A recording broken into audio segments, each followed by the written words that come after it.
नमस्कार मैत्रिणींनो, मी Archana stitching with Archana Vaibhat चॅनलमध्ये तुम्हा सर्वांचं स्वागत आहे। आजचा हा जो ब्लाऊज आहे तो इरकलचा आहे। खण साडीसारखंच इरकल साडी जशी असते तशा पद्धतीने हा ब्लाऊज आहे। याचे मेजरमेंट जे आहेत ते पूर्णपणे मी इथे दाखवलेले आहेत। तर बघा इथे बगल आहे 7.5, शोल्डर आहे 8, त्यातला खांद्याचा शोल्डर आहे 3चा, बाकीचा उरलेला जो आहे तो गळा आणि त्यानंतर 2.5 इंचाचा नेक डिप्थ आहे।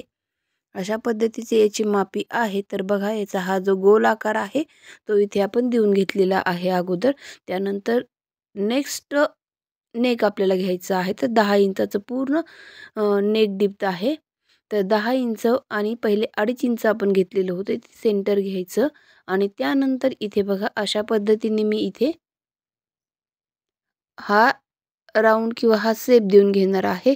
कस्टमरला जास्त पसरट किंवा जास्त डीप नेक नको होता, त्यामुळे आपण इथे काय केलेलं आहे तर या पद्धतीचा छोटासा एक शेप देऊन घेतलेला आहे, जो की खूप सुंदर अशा इरकल साडीवरती खूप सुंदर असा हा नेक दिसणार आहे। त्यासाठी हा मी देऊन घेतलेला आहे। तुम्हालाही हवा असेल तर तुम्ही ही डिझाइन एकदा करून पाहू शकता। ही जी डिझाइन मी खण साडीवरती बनवलेली आहे तर तुम्ही ही पार्टीवेअर साडीवरतीही बनवू शकता किंवा इतर कॉटनची साडी जरी असेल किंवा तुमच्याकडे वेगवेगळ्या प्रकारचे कुठलेही ब्लाऊज पीस असतील तरीही खूप सुंदर दिसणार आहे। पण ही जी खण साडीचं कॉम्बिनेशन आहे त्याच्यावरती ही डिझाइन खूप सुंदर दिसत आहे आणि ब्लाऊज वेअर केल्यानंतरही खूप सुंदर आहे। याचा फ्रंट पार्टही कटोरीचा स्टिच केलेला आहे। बॅक पार्ट जो आहे तो अशा पद्धतीने मी बोटनेक डिझाइन केलेला आहे। याचंही तुम्हाला मी दाखवणार आहे कशा पद्धतीने स्टिच केला आहे। तर ते बघा इथे अगोदर हा साइडचा जो आकार राहिलेला होता तो ड्रॉ करून घेतला, नंतर कमरेची टिप टाकून घेतलेली आहे। आता त्यानंतर हा जो गळा आहे पाठीमागचा फक्त जो खालचा पान शेप आहे त्याच्यावरती आपण टिप टाकून घेणार आहोत। तर बघा या पानाच्या आकारावरती टिप या पद्धतीने व्यवस्थित सावकाश टाकून घ्यायची आहे, जी की आपली आकार आपण जसा दिलेला आहे तशीच टिप आली पाहिजे। तर पहा इथे मी जसा आकार दिलेला आहे टिप माझी तशीच आलेली आहे। आता त्यानंतर हा जो लिफी शेप आहे तो आपण कट करून घेणार आहोत। बघा हा लिफी शेप मी कट करून घेतलेला आहे। त्यानंतर सेंटरला एक नॉच मारायचे आणि बाकीचेही नॉच लगेचच टाकून घ्यायची आहेत आपल्याला। नॉच टाकल्यानंतर असा मध्यभागी हात घालायचा आहे आणि कपडा उलटा करून घ्यायचा आहे, म्हणजे सुलटा कपडा बाहेर येईल आणि डिझाईनचा शेप आपला जो आहे तो बऱ्यापैकी रेडी होईल। आता पहा या ठिकाणी मी कमरेची जी टीप होती ती लगेचच टाकून घेणार आहे, म्हणजे तिथे आपण कमरेची दाब टीप टाकून घेणार आहोत।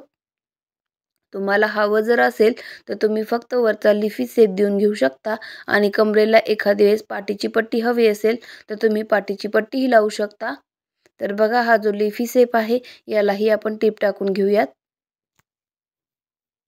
तर पहा इथे मी टिप टाकून घेत आहे। टिप टाकताना व्यवस्थित टिप सावकाश टाकणं गरजेचं आहे। जसं आपण इथे आकार दिलेला आहे तसं कटिंग झालं पाहिजे आणि जसं कटिंग झालं तसं याचं आपण इथे स्टिचिंगही करून घेतलं पाहिजे। तर बघा आता इथे हा लिफी शेप मी स्टिच करून घेतलेला आहे। त्यानंतर हा साईडचा पूर्ण भाग आपल्याला स्टिच करून घ्यायचा आहे। तर हा साईडचा मी भाग स्टिच करून घेत आहे। या पद्धतीने आपल्याला साईडचा भाग स्टिच करायचा आहे। शोल्डर, बगल आणि कमरेचा भाग या पद्धतीने एक एक करून आपल्याला भाग स्टिच करायचे आहेत। आता आपला हा जो भाग आहे पूर्णपणे स्टिच झालेला आहे। स्टिच केल्यानंतर हे आपलं साईडचं फॅब्रिक जे आहे तेही आपण इथे कट करून घेणार आहोत। तर बघा साईडचं फॅब्रिक मी इथे कट करून घेतलेलं आहे। त्यानंतर आपला हा शेप या पद्धतीने रेडी झालेला आहे। आता आपण याला डाच देऊन घेणार आहोत। डाच देण्याच्या अगोदर हे जी सरळ पट्ट्या मी अगोदर काढून घेतलेल्या आहेत, ब्लाऊज कट करण्याच्या अगोदर ब्लाऊज पिसामधून सरळ कट पट्ट्या ज्या आहेत त्या काढून घेतलेल्या आहेत। तर याचा गोट देऊन घ्यायचा आहे। सरळ पट्ट्यांचा गोट मी कसा दिलेला आहे तेही एकदा व्यवस्थित पाहून घ्या। फक्त इतकीच आपल्याला टिप टाकायची आहे, बाकी कुठेही टिप टाकायची नाही। याही पट्टीला सेम त्याच पद्धतीने आपल्याला करायचं आहे। तर बघा दोन्ही नेकला आपण जो बॅकचा जो नेक होता 2.5 इंचाचा त्या नेकच्या साईडने अशा पद्धतीने टिप टाकलेल्या होत्या। कस्टमरने आपल्याला दिलेला जो फोटो आहे सेम त्याच पद्धतीने आपल्याला डिझाइन बनवायची होती। तर मी सेम त्याच पद्धतीची डिझाइन इथे बनवून घेतलेली आहे।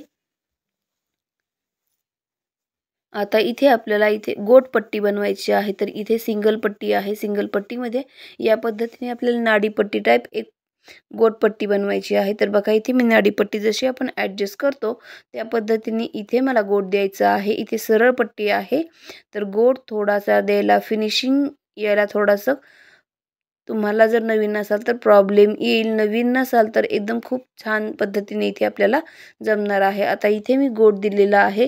बाकी जो उरलेला कपडा आहे याच्यावरती आपल्याला नाडीपट्टी तयार करून घ्यायची आहे. तर या पद्धतीने मी पूर्ण नाडीपट्टी तयार करून घेणार आहे. पहा, याच पद्धतीने पूर्ण आपल्याला नाडीपट्टी तयार करून घ्यायची आहे. अशी इथे आपण नाडीपट्टी तयार करून घ्यायची. दुसऱ्या बाजूची ही आपल्याला लगेचच इथे नाडीपट्टी तयार करून घ्यायची आहे. म्हणजे आपण जे नॉड लावतो पाठीला गाठ टाकण्यासाठी, तर इथे नॉड न टाकता इथे नाडीपट्टी टाकून घ्यायची आहे. जसा की लुक फोटोमध्ये आहे सेम त्याच पद्धतीने इथे लुक आपल्याला क्रिएट झालेला पाहिजे होता. कस्टमरला अजिबात त्याला नॉड वगैरे जॉईंट करायचे नव्हते किंवा वरचा जो भाग आहे तो फोल्ड करायचा नव्हता. त्यासाठी मी इथे या पद्धतीने नाडीपट्टी जॉईंट करून घेतलेली आहे. जसं कस्टमरच्या चॉईसप्रमाणे आपल्याला ब्लाऊज येईल त्याच चॉईसप्रमाणे आपल्याला ब्लाऊज शिवणंही गरजेचं असतं. त्यांच्या आवडी आपल्याला जपल्या पाहिजेत. जो की कस्टमर टिकून ठेवायचे असतील तर त्यांच्या आवडी आपल्याला फार जपाव्या लागतात.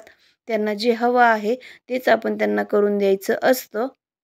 कुठेही आपल्या डोक्याचा वापर करायचा नाही, म्हणजेच मग आपलं कस्टमर जे आहे नाराज होणार नाही.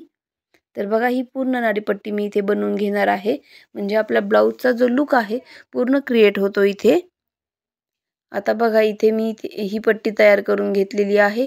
याला छोटेसे लटकन जे खण कापडाचेच उरलेले होते तर त्याचे मी लावून घेणार आहे. तर बघा इथे थोडंसं डॅमेज आलेला आहे, हा भाग काढून घेऊ आणि एवढ्याच उरलेल्या कापडामध्ये छोटेसे लटकन आपल्याला बनवून घ्यायचे आहेत. तर या एवढ्याच उरलेल्या कापडामध्ये मी इथे लटकन बनवून घेणार आहे. पहा, या पद्धतीने मी इथे छोटेसे लटकन बनवण्याचा प्रयत्न केलेला आहे. जरी कपडा आपल्याकडे छोटा असेल तरीही छोट्या कापडामध्ये सुद्धा आपण ही लटकन बनवू शकतो. इथेही मी आता हे लटकन जे आहे बनवून घेत आहे. आता याला आपण उलटे करून घेणार आहोत, म्हणजे याचे जे लटकन आहेत खणाच्या कापडाचे किंवा काठांच्या कापडाचे ते तयार झालेले असतील. तर बघा इथे आता आपल्याला पाठीचे डास टाकून घ्यायचे आहेत. तर मी इथे पाठीचे डासही टाकून घेत आहे. तुम्ही डिझाईन बनवायच्या अगोदर डास टाकले तरीही चालतं किंवा डिझाईन झाल्यानंतर डास टाकले तरीही चालतं.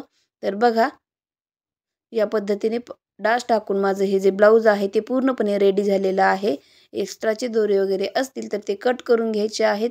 आणि ही साडी जी आहे इरकल साडी आहे, तर याला आपल्याला तुम्हाला जर लेस वगैरे लावायची असेल तर तुम्ही लावू शकता. पण इरकल साडीवरती प्रोफेशनल लुक येण्यासाठी मी इथे कुठलीही लेसचा वापर न करता याला लुक त्यांना हवा होता तो दिलेला आहे. तर बघा आता ब्लाऊजचा फ्रंट पार्टही कशा पद्धतीने मी स्टिच केलेला आहे ते दाखवत आहे. तर बघा हा फ्रंट पार्ट जो आहे तो कटोरी पॅटर्न आहे. तर बघा इथे कटोरी पॅटर्न मी एवढा सुंदर इथे स्टिच करून झालेला आहे. व्हिडिओ आवडल्यास लाईक, शेअर आणि सबस्क्राईब करायला विसरू नका.